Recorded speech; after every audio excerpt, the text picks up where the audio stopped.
Southwestern Family of Companies welcomes you to the Action Catalyst. Each week, our diversely and amazingly accomplished guests share their insights and inspirations to help us ignite our own. So let's invest attention together to breathe, to reflect and refocus, and decisively defeat that voice we call Mr. Mediocrity. Then let's enjoy moving forward to make a positive difference in our world. This week, we've put together a very special episode with some of our favorite clips from 2019. These are inspiring moments about overcoming challenges and obstacles and how to grow from them. I hope you enjoy. This is from episode 293 with Kathleen Sarpy, founder of Chicago PR powerhouse agency H5. I think life is a journey that we clearly all are on, and I think we set goals for ourselves that sometimes we picture this path of success that may necessarily not fit exactly the mold of what we, I guess, pictured it at the start, right? And so I was at a wonderful big PR firm in Chicago, was a new mother, and I recognized back about, I guess, 20 years ago or so, because my daughter Emily is 19, that as I was a pregnant woman in the world of public relations, I was realizing my personal values were starting to become a conflict with my job. So once I gave birth to Emily, I realized pretty quickly that this whole working mother thing for me at that place wasn't really jiving with what my personal values were, which were to be a good mother to Emily first. And so I started my agency really simply. That pivot point was I wanted to focus first on being an amazing mom to Emily. I never wanted to regret my time as a mother with her. And at the same time, I did love what I did for a living. So being a good PR person was certainly important to me. But I flip-flopped, I think, my goals, which were first, as a Phi Beta graduate of Purdue, I was out go-getter trying to get an awesome job right out of school. But when I became a mother, my path changed, and I went down a different fork in the road to be a good mother first. And I've been very fortunate that I've continued to do PR too. I think that's a tremendous way to describe one of the most successful executives and entrepreneurs in the country. Mom first, yeah. PR person second. Which most important job I've ever had is being a mom to now my amazing 6 kids. Yeah. Well, there's no way that it's not going to be important, and that's delightful to hear you say that. I also know along the way you've hit some enormous roadblocks. Yeah. It's easy to look at somebody who's as successful and influential as you are and feel like they just had a smooth path and everything just moved up and moved up. Would you mind, for all of our sake, just share some of those totally unexpected, ridiculous things you've had to go through and some of the lessons? Yeah. So back to the life journey, you expect when you get married for it to be forever. At least for me, I did. And for quite a while, I went through, the growth of my business while growing my family. I had 5 children biologically with my kid's father, and then learned that he wasn't the person I thought he was, and went through a pretty devastating and unexpected divorce. Certainly something I did not want, but had to do at the time. It was really hard on my children. It was certainly very, very hard on my whole family. And it was hard even on my business because I had to be pulled out to take care of, ensuring my kids were okay, right?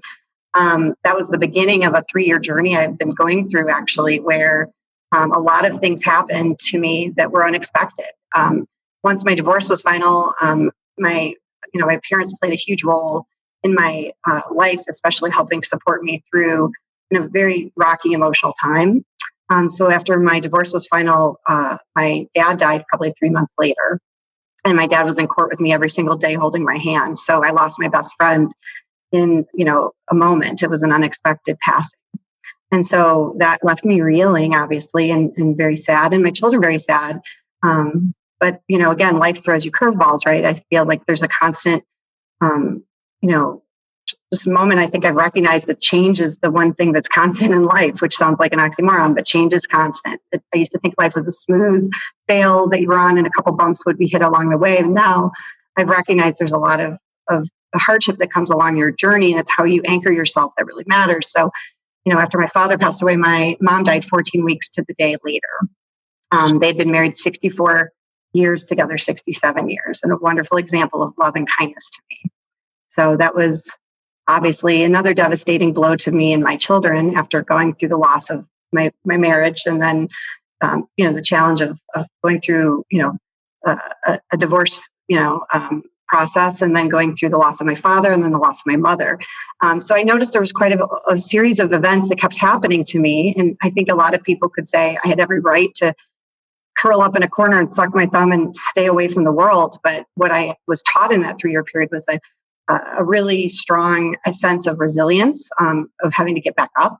I'm sure, and I've listened and watched your podcast to hear a lot of other leaders talk about this, but the resilience is something that I think a leader needs. And I didn't realize how badly I was being taught through a lot of different series of events that I needed to keep getting back up and dusting myself off. And I was setting an example not only for my children, but for people that were watching me at my job and my clients and other friends and family that had witnessed all the sort of the bad things that were happening.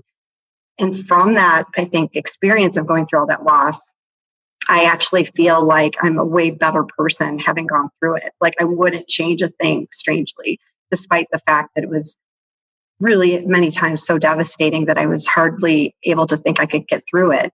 I learned I was pretty strong, and I learned that my children were pretty strong. And I also were, through that experience, able to trust others to lead in even my business, which gave me an opportunity to sort of get to a higher elevation or level here at work, which I think was a gift that came out of that time. I think a lot of people, when they're going through something really hard, are really, they're distracted by the storm. But it is true. It rained here today, this morning here in Chicago, and it's sunny right behind me right now. So that's a perfect analogy for life's challenges. I think you often are going to hit storms in your life, but there's a reason for the rain even. It's to actually create an opportunity for growth. This is from episode 276 with Gloria Mayfield Banks, motivational speaker, success strategist, and #1 elite national sales director for Mary Kay Cosmetics. Back up just a minute. Dyslexic. Yes. Nobody would necessarily believe that an author, a business leader, record breaker, achiever. When did you first learn you were dyslexic, and how did that make you feel? Well, this is such an interesting story because I found out when I was in the 7th grade that I was dyslexic. My mother and father were both educators. Back in the day, then they did not have the same type of test they have today. So my mother was a mother, like many mothers, who would stay up really late. Everyone else is sleeping, and she's like, "Come on, Gloria, you can get this. Come on. I can teach you how to read. I can teach you how to do arithmetic." The numbers were all messed up in my head. A teacher, my home ec teacher, actually discovered it by the way that I did a book report. And she said, something does not connect, because most dyslexic people are very, very smart. But the way they read, and for me, the way I would read and the way that I would write did not show the intelligence that would come out of my mouth or my logical thinking. So it was very challenging because I had to have extra work. I had to have extra hours. When I went to Harvard Business School, I had the most humbling experience because I did not tell them in the application I was dyslexic, and I almost flunked out of my finance class, except I had a phenomenal teacher who, again, knew I was smart. He just could not get the connection. If you put 1, 2, 3 on the board, I see it as 3, 1, 2. And he could not understand that connection. However, Dan, you know how we say all the things that have happened in our life that at that time seemed to be the most challenging, many times turns out to be the best gift. I, #1, am very transparent. Many women, when I speak, and I speak inside America, outside America, internationally, I speak a lot. And when I speak, many women come up to me with tears in their eyes, filled to the brim, because they will say, "No one knows I'm dyslexic. I'm afraid to send an email at work. No one knows." I say, "Girl, every email I send, I say, this is a typo. And if there's a phone number attached, please don't use it until you get the next email from my assistant who has the correct phone number, because my phone number will be correct." So I've turned my situation into something that doesn't stop me, that I can enjoy by being very transparent. And I can free other people by letting them know that that particular thing that you consider to be an issue doesn't have to be an issue unless you let it be. This is from episode 290 with Todd Duncan, author, speaker, and sales entrepreneur. We have this idea in our life that, we have a track that we're going to run on, and some call it life planning, and some call it goal setting, and some call it, vision casting, dream boarding. There's a host of things that happen with people in terms of, recognizing that here's where they are and here's where they want to go. And I think the biggest thing that I've learned about all of that in one fell swoop is that whatever you think the future is going to look like, it's going to be different. And so pivoting is an art. And I think that far too often we're not ready for pivoting. So I tell people to make sure that they kind of write their goals and write their dreams and write their visions in pencil and prepare to pivot, because no matter how great your plans are and no matter how well thought out your career tracks are and those things that we kind of count on as certainty, life will throw us curveballs and life will interrupt. And we have to be prepared to pivot accurately. So I think both professionally and personally, those pivot points are points that allow us to either interpret a pivot as something negative, something positive, something I'm not sure yet, but I know that I have to do something, and a host of other emotions that go with it. I think that pivot points can change your future, and I think that people need to understand that if you don't pivot when things aren't right, things will continue to get worse, and things that are ignored that are priorities become bigger priorities, and you get forced to pivot. Be more concerned with your direction in life than you are with your perfection in life, because there is no such thing as a perfect life. The best lives ever lived are lives full of adjustment and full of pivot and full of responses and reactions and change. And you just can't ever count on life just being, it's not going to be simple.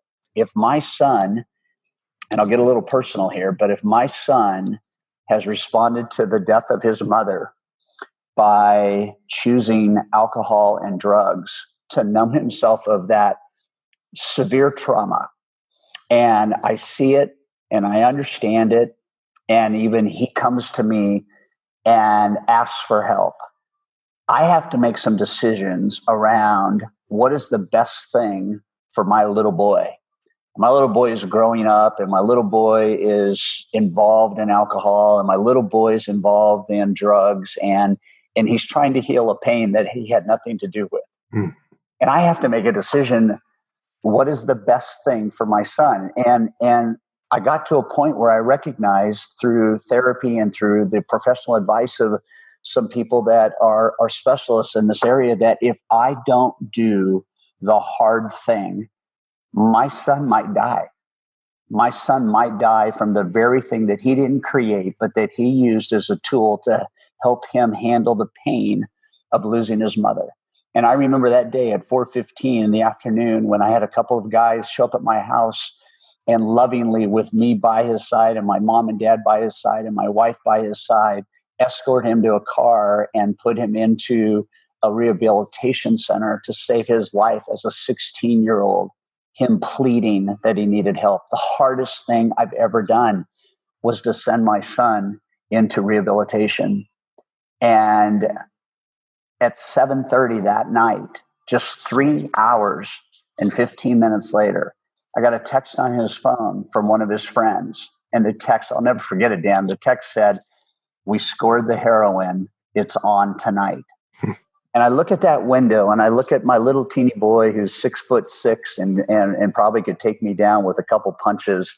And I look at his heart being anesthetized by this trauma and the solution to the trauma. And I realized that I was 3 hours away from potentially having a I wish I had, instead of having made the hard decision and now being able to say, I'm glad I did. And I can have a conversation with that 22-year-old today. And I can say, I'm glad I did what I did. And he still struggles, but I'm glad I did what I did because I gave him the tools for life to save his life. I ultimately have to let him make the choices, but I will never, ever, ever, ever, ever, ever, ever regret having made that tough call. And I believe I saved his life. And that's, so many of our life choices are not that level, right? They're not life and death. There are, but so many of our life choices give our life, or they rob us of life. And it can be a host of things. And we just got to understand there's only two outcomes. I wish I had. Glad I did.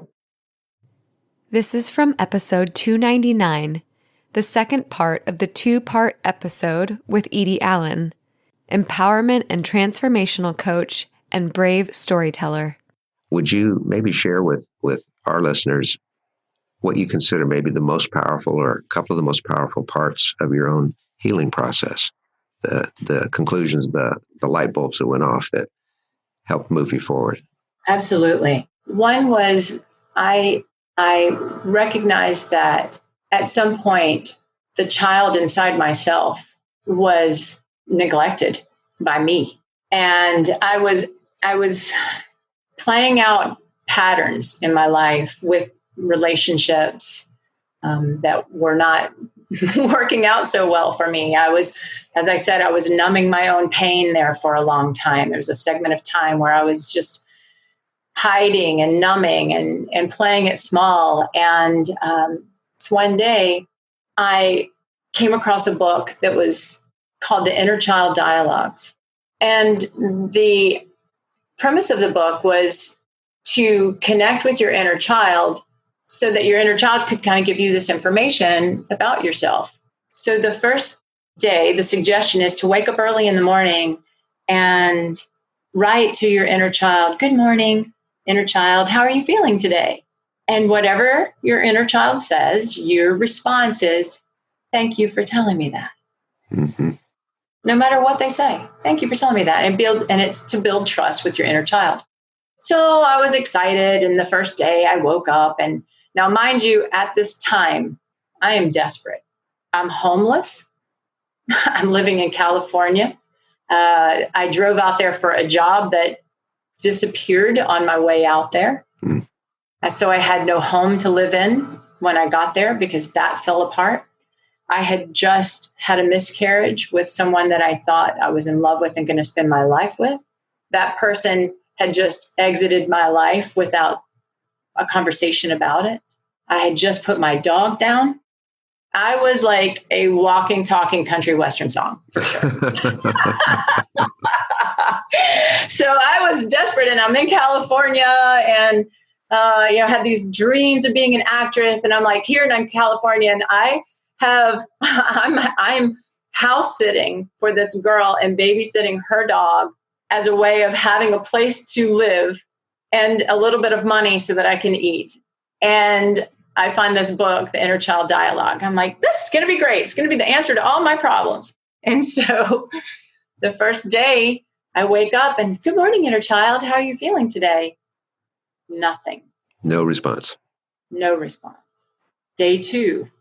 And I just wrote, thank you for telling me that. The second day, same thing. And I started realizing that I had made myself invisible as a child. I used to practice being invisible, and I got good at it. And how in the world am I going to make my dreams come true if I'm invisible? And how am I going to help this child heal if she's invisible? So the third day she showed up, and she looked like she'd been raised by wolves. She was dirty. Her clothes were ill-fitting. She was barefoot. She was scared and shaking. And I just burst into tears because I met her. You met you.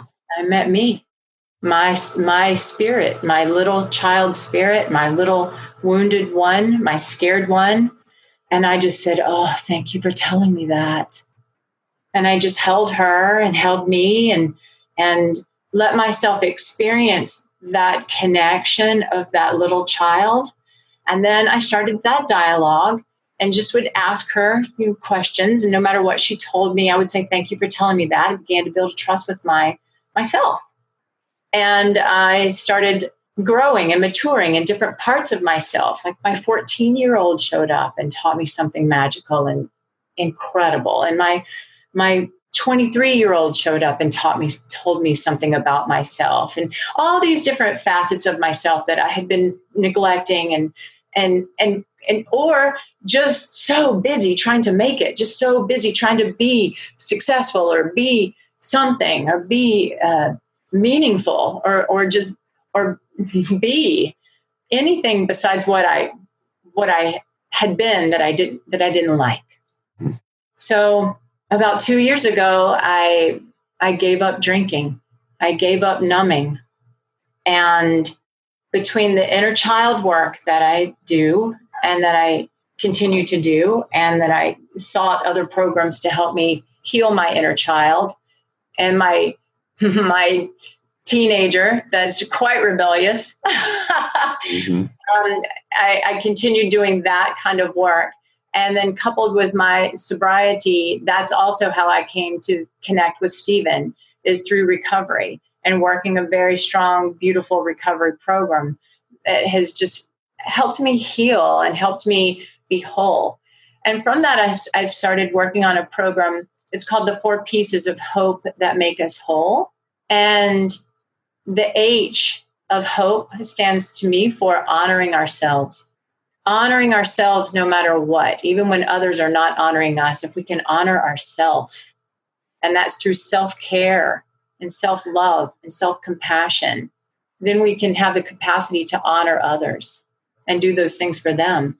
O stands for being open-hearted, being willing to forgive others who've harmed us, not justifying it, not letting it be okay, but honestly giving them love. I think forgiving is an act of giving love and the space to heal. That's how I see forgiving. And also being open-hearted and open-minded. I think that O piece is very powerful. P stands for persevering, getting back up on that horse, being courageous. I think courageous has 2 parts. People have often told me, that I was courageous, and that is a feeling for sure that I can tap into when I look at some of the things that I've done. But it's when I've been bold. Bold to me is the action of courage.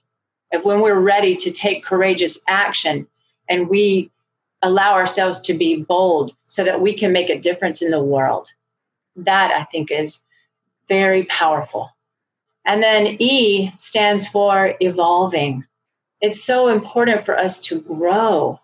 And we can get stagnant, and we can get mediocre, and we can get lazy, and we can get scared, and we can allow ourselves to kind of stay stuck, and we can wallow there, and it will never feel good. And so for me, the day that I decided that I wanted to feel everything I could feel, the good and the bad, that meant if I can feel, then I can deal. And if I can deal, I can heal. This is from episode 291 with Roger Nierenberg, orchestral conductor, leadership consultant, and founder of the Music Paradigm. Think about moments when you felt whole, where you felt really good, where you felt enthusiastic, where you felt inspired. Some people have difficulty locating those moments. Then go back further. Go back further into your childhood. Go back to some point when you felt ecstatic, when you felt free, when you felt powerful, when you just really felt good. And stay there a little while in that memory. And then, think about, well, what characterized that kind of feeling? And then, is there any shred of that you see anywhere in the world or that you experience in your life? Go there. Trust your inspiration. Your inspiration is a it's a kind of an indicator. It's an indicator of what you should be doing. Spend time and effort on that. It will be a long journey to where you fill your life with that feeling. And it requires a lot of patience and a lot of confidence.